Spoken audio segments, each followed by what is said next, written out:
What is going on to the JellyGoon squad, and welcome back to my viewers and subscribers, the JellyGoon family. Of course, I love you so much. Thank you for turning into this video. If you haven't already, please do subscribe and hit that notification button so you get updated on the newest videos that come to this channel, of course. Yeah, also this video. Anyway, my family, today we have a special video.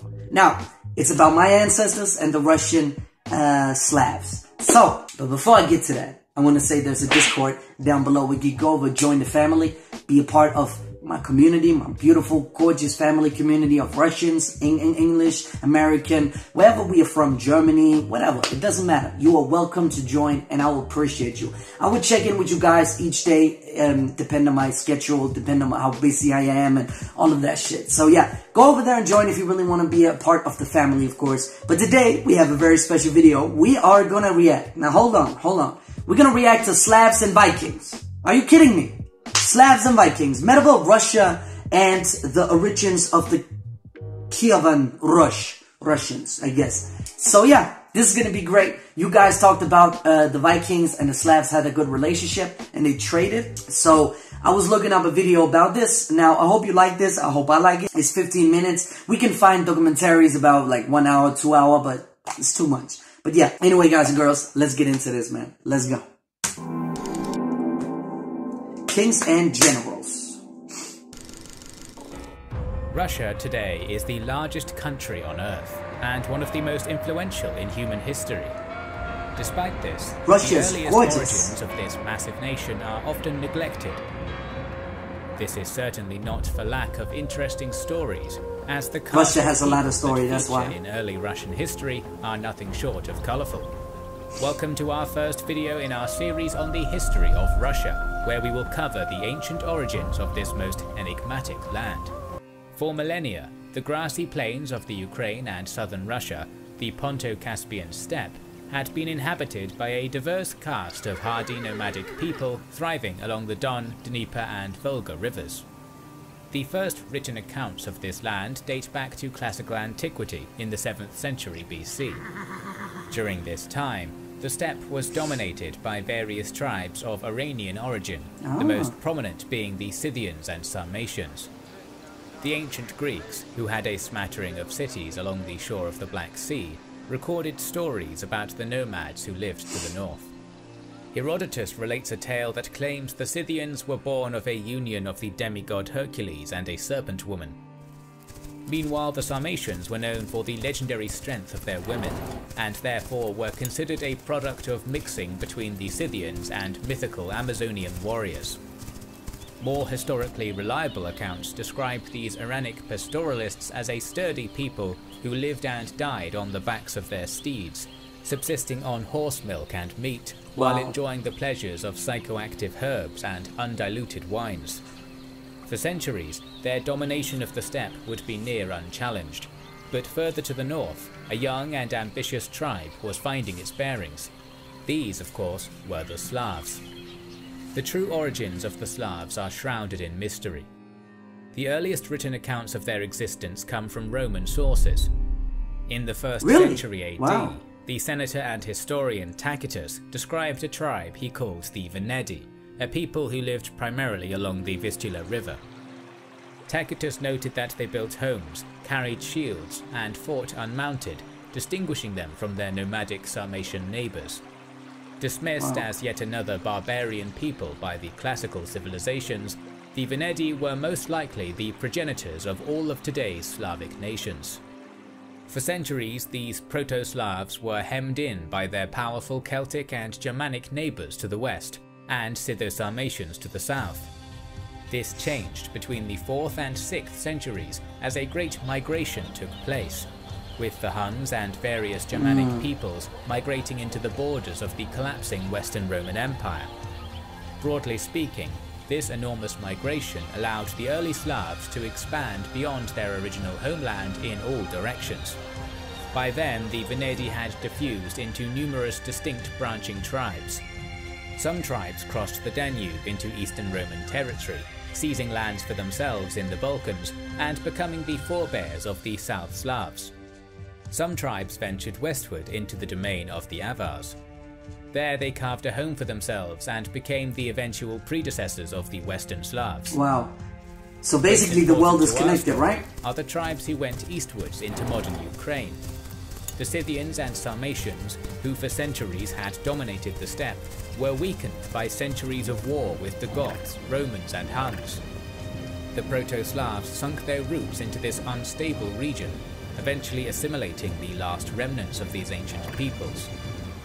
While we know little of this eastern migration, it is evident that in the following decades, Slavic peoples would continue to expand across much of modern Ukraine, Belarus, and central western Russia, intermixing with various clans of indigenous Finno-Ugrics and Baltic peoples, the ancestral cousins of Lithuanians, Latvians, Estonians, and Finns. Let me pause here, man. So I really want to say that basically they immigrated to other countries. So basically they're Slavs as anybody. You know what I mean? Like everybody is basically mixed in this world right now. They don't have like borders, but of course they do have territories. That's human beings, of course. But that's kind of crazy to understand that the Slavs actually immigrated into other countries and actually, you know, there's a lot of probably heritage from them. You know what I mean? Like, that's crazy stuff, man. I really didn't think that far back, so that's amazing, man. Really amazing. What a beautiful, beautiful people. Jesus. And the horseback and the girls are strong? Holy shit. That was a myth back then, I guess. For example, in Denmark, the women were not that strong. But over here, the girls are strong, man. That's crazy. Beautiful history. Let's go. By 750 AD, the Eastern Slavs occupied land from Lake Ladoga in the north to the coast of the Black Sea. Wow. While they shared a common language and culture, the Eastern Slavs were not politically united, divided into many tribes that operated on complex kinship ties. They tended to avoid the high ground, settling along rivers and lakes where water was abundant. There they built strongholds with enclosed earth and timber ramparts, wooden walls and an external ditch. These bastions were often surrounded by various peripheral villages, which provided grain and livestock. Not much is known about the native religion of the early Slavs, other than that they held to a pantheon of gods resembling those of their Indo-European cousins. The most well-attested to of these is Perun, their god supreme, wielder of thunder and lord of the sky. Where does that come from? His eternal foe was Veles, ruler of the underworld, associated with magic, shamanism and sorcery. That reminds me of Vikings, right? There were of course many other deities, embodying fertility, the same, and the passing seasons, among other things. Oh, beautiful. Pagan Slavs saw their gods as being tied intrinsically with the untamed wilderness in which they lived, and built their shrines in oaken groves.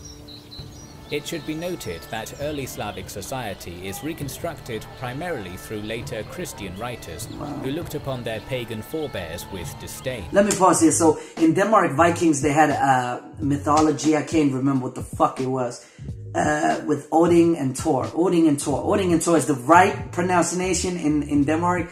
I don't know what they call it in other countries. Odin, Thor, I think. It's Thor in Denmark. So we basically have some of the same shit, like a guy who can flower power, a guy with a cap on the eye, with magic and everything. We had the Valhalla, we had the I think the girl of war, I can't remember, Freya, I think, yeah. She was the goddess of war, I think, or love, I can't remember. There are so many things we had, man. Love, peace, war, Valhalla, I don't know what the fuck, but Valhalla was a place where everybody who died, who killed somebody, came in and drank and have a fun time. It was a good way for the moral of the soldiers just to, you know, fight. That's why we were so crazy. Damn, we were crazy actually. Shit, let's go. Nevertheless, some information can be passed from the sources available to us. For example, the law of hospitality was the most sacred of rights to tribal Slavs. Nice. All guests were cherished without exception, and any tribe who mistreated an itinerant traveller would be attacked by neighbouring tribes for their dishonour. What? War was not uncommon. Amazing, both man. With the Balts and Finns, and amongst the Slavs. Yeah, Finns, of course. They avoided pitched battles, instead fighting in dense woodlands with ample cover, while using short iron spears, heavy wooden shields, and bows. See, the Vikings would never be in jungle fighting. Nah, we not that. The early Eastern Slavs were decentralized and chaotic, yet there was order and harmony through their shared customs. Nonetheless, things were soon to change, as new arrivals came from the north on the decks of dragon-headed longboats. At the turn of the 9th century, the Scandinavian peninsula had a burgeoning population. Yes. In a cold, mountainous climate, good farmland was a rarity. My brothers. This pushed the Norsemen to sail from their homes seeking new lands. Generally speaking, the Danes went westwards, where they became known to the English and French as Vikings. The Swedes, however, ventured to the east, where they quickly discovered the mighty rivers spanning down the continental mainland. By sailing down the crucial waterways of Eastern Europe, the Norsemen became deeply engaged in the trade networks that had existed in the region for centuries. At the confluence Let me pause here. Let me just say one thing, that maybe we have different tribes in Sweden, Norway, Denmark, everything, but we basically the same Norsemen. You know what I mean? Like, we basically the same. Like, there's a little things that is different about us, but we are still, like, we got the fighting spirit. We're not going anywhere. That's why, like the Russians, like the Slavs, like the Syrians, like everybody else. But we were the Normans, the Scandinavian people. You know what I mean? Like, there was a lot of trade and everything, and there was a lot of different tribes, I guess. But we were one people. That's what we were. Of course, we might fight each other. Who the fuck knows? Crazy-ass people on mushrooms. Of course we fight each other. Let's go. I just love this story, man. It's a beautiful story. With whom they traded furs, wax, and honey in exchange for silver. Occasionally, we had a lot of that, further apparently. upriver and traded with the Khazars, whose control over the steppe had granted them rule over an incredibly wealthy land of diverse peoples, including many Slavic tribes. Meanwhile, those who sailed up the Dnieper soon found themselves in the Black Sea, and before long, the Eastern Roman capital of Constantinople. Yikes! They called this splendorous place Miklagard, literally meaning the Great City. According to Roman sources, the Norsemen laid siege to the imperial capital in 860, striking like a lightning bolt from heaven, before ultimately being forced to retreat after a storm destroyed. Let me pause here. So the storm destroyed a fleet. Now, I just want to say one thing. You can say a lot of things about military power and military shit, but we were some bad motherfuckers. Like, the Vikings were some bad motherfuckers. I'm not joking. We were some bad motherfuckers. I even think the Roman called us the devil from the north. The devil sons or devil demons or whatever they called us. We fought like fucking hell. We didn't give a shit. Even though we were outnumbered and we lost to the English, it doesn't mean that we were defeated. It has nothing to do with that we were defeated. We even got land because we thought, like, we wanted to have new places to live. We wanted to have, and if you won't let us on your plane, we're gonna fuck you up. That's simple.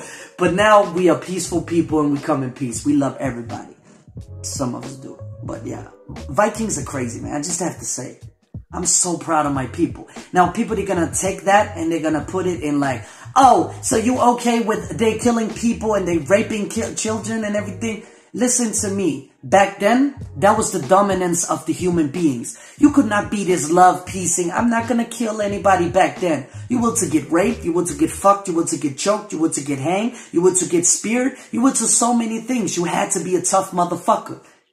And apparently the Vikings were. Don't blame them for that. That's the environment that you grow up in. Don't blame that for that. That's not what I'm glorifying. I'm glorifying as a small country against bigger countries. We were fucking badass. That's why we gotta buy the new Valhalla. Let's go. With that said, the Romans were made to accept the Varangians as partners in commerce, making them wealthy with silks and wine. War and trade helped the Norsemen prosper, and that wealth meant they were there to stay. Oh, we are here to stay. Flying down the great rivers meant that the Norsemen inevitably passed through the Slavic territory. The Slavs called them Varangians or Rus, terms likely derived from the Old Norse words meaning pledged companions and the people who row. Initial interactions between them were hostile, as the Norsemen often raided Slavic villages, exacting tribute and taking slaves to trade in the southern markets. Within a few decades, the Scandinavians dominated not only the Slavs, but Finns and Balts as well. It would be this intersection of cultures that would give rise to the first united ruling dynasty in Russian history. Let me pause here. So basically, we are the reason Russia is together now? Really? That's what you're gonna tell me? So we the bad guy. I got you. Alright, we the bad guys. Okay. Rurikids. No, we were bad guys. Before we were explain bad guys. the rise of the But Rurikids, it's we a should different note that time. much of early Russian history is known through the Primary Chronicle, written in the year 1113 AD by a monk, Nestor. While his works are considered the most valuable source of knowledge on this era, the legitimacy of his work is often called into question by modern historians. Still, the Primary Chronicle presents the only complete story moving forward, and its tale will be the one presented by us. According to Nestor, the Slavs, Finns and Balts revolted against their Scandinavian masters at some point before 860 AD, driving them back across the Northern Sea. Good job. Evidently, the Norsemen had been something of a stabilizing force in the region, for once they had been expelled, the Slavic tribes quickly devolved back into habitual warfare with themselves and their neighbours.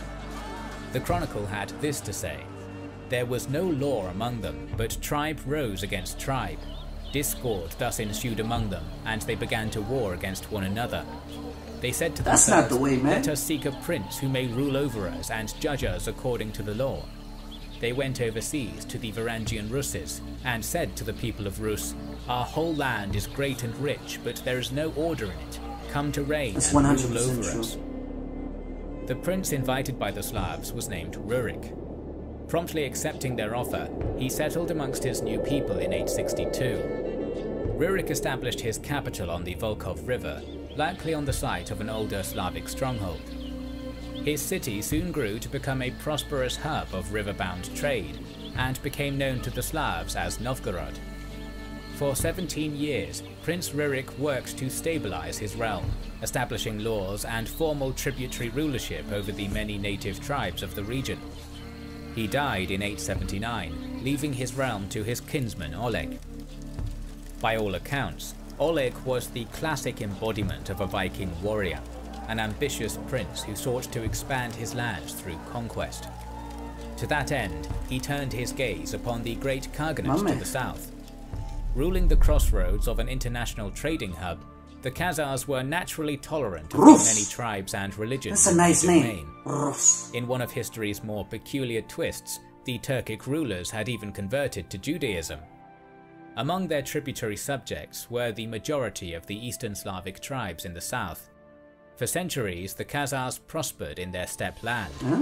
Oleg, however, was not a foe to be trifled with. He had all the tribes of the north united under him, and commanded a vast army comprised of Norse, Finnic and Slavic warriors. According to Nestor, Oleg sailed his army up the Dnieper River in 882, seizing the towns of Smolensk and Lubeck en route.